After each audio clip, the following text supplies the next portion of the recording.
कैसे हो आप सभी। मैं हूँ पूजा, आपकी केमिस्ट्री टीचर। और बेटा हम स्टार्ट करने वाले हैं आज 9th क्लास की यूनिट जो 3rd है वो क्या है बेटा, एटम एंड मॉलिक्यूल। बेटा यूनिट 3rd वो थी, बट अब जब आपका रिवाइज सिलेबस होके आया है तो वो यूनिट 2nd बन गई है। ये चीज आपको ध्यान रखनी है क्योंकि रिवाइज सिलेबस में जो आपकी यूनिट 1st है वो कम्प्लीटली रिमूव कर दी है। ठीक है, तो जो यूनिट 3rd है आपकी एटम एंड मॉलिक्यूल वो आपका 2nd चैप्टर है केमिस्ट्री के अंदर।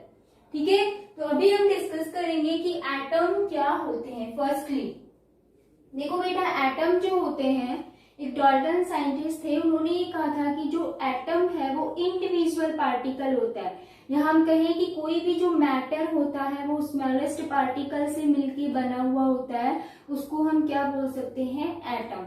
और बेटा जो एटम है उसका मीनिंग क्या है, इनडिविजिबल। इनडिविजिबल का मतलब उसको फर्दर हम डिवाइड नहीं कर सकते हैं। ठीक है, do not divide further.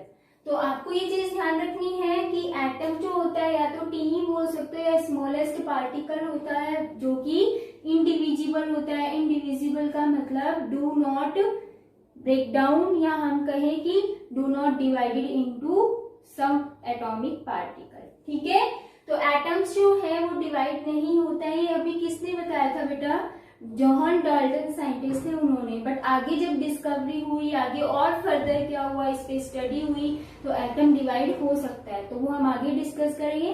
Firstly आपको ये पता होना चाहिए कि स्टार्टिंग में जो एटम की डेफिनेशन थी वो क्या थी कि स्मॉलेस्ट या tiny particle which is indivisible, या फिर हम ये कह सकते हैं a matter can be made by a smallest particle is known as atom. Clear. अब देखो बेटा, ये जो एटम्स होते हैं ये क्या करते हैं, कंबाइंड होते हैं, और कंबाइंड होकर क्या बनाते हैं बेटा, मॉलिक्यूल बनाते हैं। दैट मीन्स मॉलिक्यूल किससे मिलके बना है, एटम से मिलके बना होता है। तो सपोज हमारे पास एक एटम ए है और एक बी एटम है, कंबाइंड होके ये क्या बना रहे हैं, ए बी। ठीक है, या फिर कोई सी बना रहे हैं। आप ये समझ सकते हो, ऐसे लिख सकते हो, या फिर इसको मान सकते हो सी। तो मैं आपसे ये कहना चाह रही हूँ बेटा, ये एक एटम है, ये भी एक एटम है, जिसको हम एलिमेंट भी बोल सकते हैं। एटम जो है वो कंबाइंड होके क्या बना रहे हैं बेटा, मॉलिक्यूल बना रहे हैं। ठीक है, तो इसमें क्या होता है कि जब एटम कंबाइंड होके मॉलिक्यूल बनाते हैं तो एक नया सब्सटेंस बन गया बेटा, नई चीज बन गई है। इसको हम क्या बोलते हैं, केमिकल चेंज। केमिकल चेंज का मतलब और फिजिकल चेंज का मतलब आपको पता होना चाहिए। फिजिकल चेंज में बेटा ओनली स्टेट चेंज होते हैं। स्टेट चेंज का मतलब कि अभी हमने यहाँ पर क्या लिया है, H2O लिया है, अभी वो किस फॉर्म के अंदर है, सॉलिड फॉर्म के अंदर। सॉलिड का मतलब आइस। ठीक है, आइस फॉर्म के अंदर है, और हमने क्या किया, इसको रूम टेम्परेचर पर रख दिया तो ये मेल्ट होके किस में कन्वर्ट हो जाता है, लिक्विड फॉर्म के अंदर। ठीक है, जो कि आप लेते हो, जिसको आप वाटर बोलते हो। तो यहाँ पर देखो, यहाँ भी क्या है, H2O, यहाँ भी क्या है, H2O। आपके पास जो मॉलिक्यूल है वो क्या है बेटा, सेम है। बट अगर हम बात करें यहाँ पर स्टेट क्या है, सॉलिड, यहाँ पर स्टेट क्या है, लिक्विड। इसका मतलब स्टेट चेंज हुई, और स्टेट चेंज जब होती है तो उसको हम क्या बोलते हैं बेटा, फिजिकल चेंज। और अगर कोई भी टू सब्सटेंस या कोई भी एक सब्सटेंस या कोई भी एक एटम क्या चेंज हो रहा है, वो कन्वर्ट हो रहा है कोई न्यू सब्सटेंस के अंदर, कोई भी न्यू सब्सटेंस के अंदर बेटा, जिनमें एक दूसरे से उनकी प्रॉपर्टी मैच नहीं होती है, उस टाइप को हम क्या बोलते हैं, केमिकल चेंज। ठीक है, कोई भी न्यू सब्सटेंस अगर बनता है तो वो होता है केमिकल चेंज। और अगर न्यू सब्सटेंस नहीं बन रहा, ओनली चेंज क्या हो रही है, उसकी स्टेट, सॉलिड स्टेट से लिक्विड या लिक्विड से वेपर्स में कन्वर्ट हो रहा है, तो वो क्या होता है, फिजिकल चेंज। तो हम ये कह रहे हैं कि कोई भी एटम जब कंबाइंड होके कोई न्यू सब्सटेंस बनाता है जिसमें क्या होते हैं, केमिकल चेंजेस होते हैं, उसको बेटा हम एक पर्टिकुलर नेम देते हैं, क्या, केमिकल रिएक्शन। तो केमिकल रिएक्शन होती क्या है, सबसे पहले आपको ये समझना जरूरी है कि केमिकल जो रिएक्शन है वो हम कैसे डिफाइन करेंगे। ठीक है, तो हम ये कहते हैं कि कोई भी टू और मोर सब्सटेंस या एटम्स कंबाइंड होके कोई न्यू सब्सटेंस की जब फॉर्मेशन करता है तो उसी को हम क्या बोलते हैं, केमिकल रिएक्शन, जिसमें क्या हुआ है, केमिकल चेंज हुआ है। तो बेटा जो आपके पास एरो है वो किसको डिनोट करता है, केमिकल रिएक्शन को। एरो के लेफ्ट हैंड साइड चाहे 1 हो, चाहे 2 एटम हो, चाहे 3 एटम हो, ये सारे के सारे बेटा यहां से लेके यहां तक ये क्या होंगे, रिएक्टेंट। ये चीज ध्यान रखनी है। एंड जो आपके पास एरो के राइट हैंड साइड प्रेजेंट होता है वो आपका क्या होता है, प्रोडक्ट। तो हम ये कहते हैं अ chemical change in which reactant converted into product is known as chemical reaction। Chemical reactions की बेटा बहुत सारी डेफिनेशन होती है, आप किसी भी वे में समझा सकते हो। मतलब हम ये कह सकते हैं अ chemical change in which 2 or more substance combined together form a new substance is called chemical reaction। First definition. Second definition हम क्या कह सकते हैं कि a chemical change in which reactant converted into product is known as chemical reaction. तो बेटा जब chemical reaction होती है तो बेटा इसमें क्या होता है, कम्बिनेशन होता है। कम्बिनेशन हो रहा है, एटम्स क्या कर रहे हैं, कंबाइंड हो रहे हैं और क्या बना रहे हैं, मॉलिक्यूल बना रहे हैं। मॉलिक्यूल क्या होता है, इन विच या हम कहें molecule have 2 or more atoms. ठीक है, तो यहाँ पर आपके पास एक चीज देखने को मिल रही है कि एक केमिकल रिएक्शन है जिसमें 2 एटम्स या 2 कंपाउंड या 2 सब्सटेंस, 2 एलिमेंट्स क्या हो रहे हैं, कंबाइंड हो रहे हैं। कंबाइंड भी हो सकते हैं, डिकम्पोज भी। डिकम्पोज का मतलब टूटना। ठीक है, तो बेटा ये चीज जो होती है इसमें कुछ लॉज वर्क करते हैं और वो लॉज हम 1 by 1 डिस्कस करेंगे। आपके सिलेबस में 2 लॉज है तो हम ओनली 2 देखेंगे। तो अभी हमारा नेक्स्ट टॉपिक है laws of chemical combination. Chemical combination मतलब कंबाइंड होना और उसमें क्या हो रहा है, केमिकल चेंज हो रहा है। ठीक है, तो अभी हम डिस्कस कर रहे हैं। तो फर्स्ट बेटा आपके जो सिलेबस में लॉ है वो कौन कौन सा है। फर्स्ट लॉ है law of conservation of mass and second बेटा आपका है लॉ ऑफ कांस्टेंट प्रपोर्शन। बहुत इजी है, थोड़ा सा समझना है। क्या है, हम पढ़ रहे हैं law of chemical combination.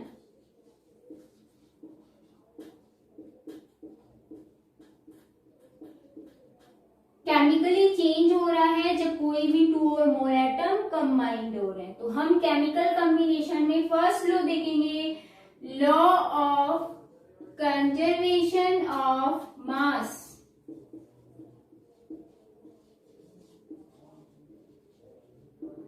Very simple. देखो बेटा मास से तो हमें पता चल रहा है कि कोई भी एटम है उसका कुछ ना कुछ मास प्रेजेंट होता है। ठीक है, एंड कंजर्वेशन का मतलब यहाँ पर आएगा सेम।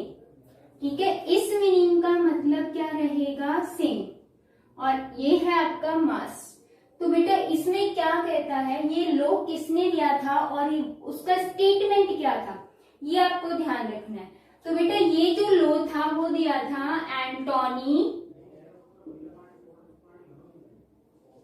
लेवॉइस्चर ने। ठीक है, अब इसमें बेटा इन्होंने क्या स्टेटमेंट दिया था, स्टेटमेंट ये था कि कोई भी जो मैटर होता है, मैटर क्या होता है आपकी फर्स्ट यूनिट में डिफाइन किया हुआ था लेकिन वो अभी कंप्लीटली रिमूव कर दिए, तो मैं आपको बता देती हूँ। Anything which occupy in space having some mass, कुछ भी चीज ऐसी जो स्पेस के अंदर प्रेजेंट है, जैसे कि चेयर है, टेबल है, पेन है, बैग है, ये सारी चीजें क्या है, मैटर है, स्पेस के अंदर प्रेजेंट, एंड इनका कुछ ना कुछ क्या होता है, मास होता है। तो सेम हम ये कह रहे हैं कि एंटोनी लेवेस्टर ने क्या बताया था कि जो मैटर होता है, मैटर जो कि क्या कर रहा है, केमिकल रिएक्शन में पार्टिसिपेट कर रहा है, ठीक है। मैटर जो है ड्यूरिंग अ केमिकल रिएक्शन उसमें कोई भी चेंजमेंट नहीं होता है। मतलब चेंजमेंट का मतलब उसका जो मास है रिएक्शन से पहले भी एंड रिएक्शंस के बाद भी क्या रहेगा, सेम रहेगा, मास में कोई भी चेंजमेंट नहीं आता है। इसका मतलब क्या बेटा कि जो मैटर यूज में आपने लिया है उसको ना तो वो डिस्ट्रॉय हुआ है ना ही उसको क्रिएट किया गया है। तो स्टेटमेंट क्या था, matter neither create nor destroy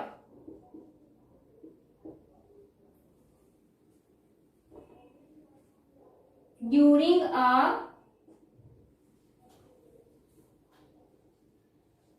chemical reaction.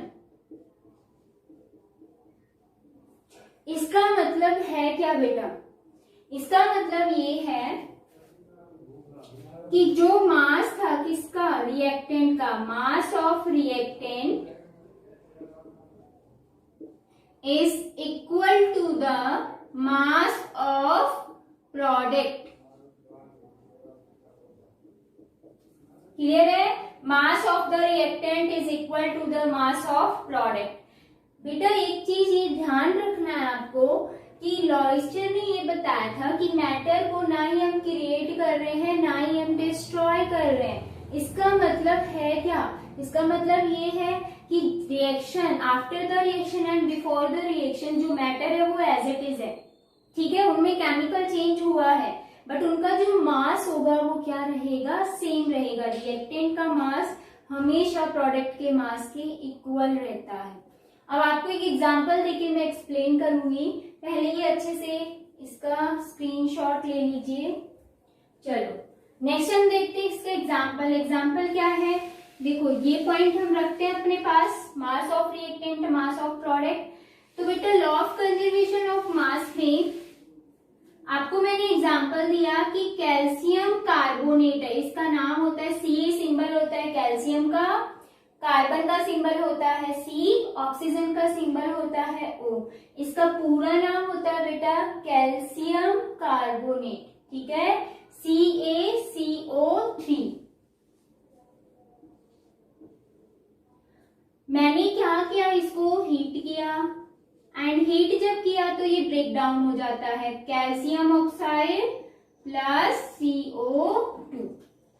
मतलब क्या हुआ, हमने क्या किया, इस मैटर को हीट कर दिया तो ये यहाँ पर 2 प्रोडक्ट दे रहा है, रिएक्टेंट 1 है, प्रोडक्ट 2 है। अब आप देखोगे कि मास इसका और इसका इक्वल है क्या बेटा, जो कैल्शियम होता है इसका मास होता है 20, कार्बन का मास होता है 12, ऑक्सीजन का मास होता है 16, 1 ऑक्सीजन का मास क्या है 16, तो 3 ऑक्सीजन का मास कितना हो जाएगा, 3 से मल्टीप्लाई कर दो और जब इसको सॉल्व करोगे बेटा तो आपके पास मास आएगा 100 ग्राम। और जब हम यहाँ देखेंगे, देखो बेटा 20 इसका एटॉमिक नंबर होता है, 40 इसका मास होता है, ये ध्यान रखना 40 आएगा यहाँ पर। यहाँ भी क्या आएगा 40 प्लस ऑक्सीजन का 16 और प्लस इसी में ही कर दो कार्बन का 12, ऑक्सीजन का 16 इंटू 2, जब इसको भी सॉल्व करोगे तो क्या आएगा 100 ग्राम। तो बेटा एक चीज आपको ध्यान रखनी है कि आपके पास जो रिएक्टेंट है और जो प्रोडक्ट है दोनों का मास क्या आ रहा है, इक्वल आ रहा है। आपको जो न्यूमेरिकल मिलेगा कि ये लॉ ऑफ कंजर्वेशन ऑफ मास को फॉलो कर रहा है या नहीं कर रहा, उसमें बेटा कैल्शियम, कार्बन या कोई अदर भी एलिमेंट है तो भी उनके क्या मिलेंगे, एटॉमिक मास आपको मिलेंगे, ठीक है। मैं आपको आगे बताऊंगी कि एटॉमिक नंबर क्या होता है, एटॉमिक मास क्या होता है, ठीक है, आपके आगे आएगा। तो अभी आपको सिर्फ इतना ध्यान रखना है कि जो मास ऑफ रिएक्टेंट है वो किसके इक्वल आता है, मास ऑफ प्रोडक्ट के। दैट मीन्स वहां पर कौन सा लॉ वर्क कर रहा है, कंजर्वेशन ऑफ मास, जो कि किसने दिया था, एंटोनी लेवेस्टर ने, ठीक है। फर्स्ट आपका कंप्लीट हो गया। सेकंड अब हम देखते हैं लॉ ऑफ कांस्टेंट प्रपोर्शन।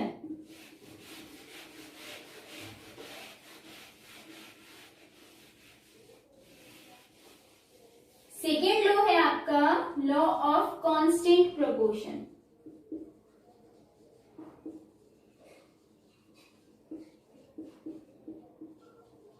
तो कांस्टेंट का मतलब आपके पास क्या रहेगा, फिक्स, एंड प्रपोर्शन का मतलब क्या रहेगा, रेशियो। ठीक है, कोई भी एटम कंबाइंड होके क्या बनाता है, मॉलिक्यूल बनाता है। मॉलिक्यूल में मतलब 2 या मोर एटम्स प्रेजेंट है। ठीक है, उन एटम का जो मास होगा वो क्या रहेगा बेटा, फिक्स रहेगा। तो लॉ ऑफ कांस्टेंट प्रोपोर्शन जो था बेटा वो दिया था जोसेफ रॉस्ट ने।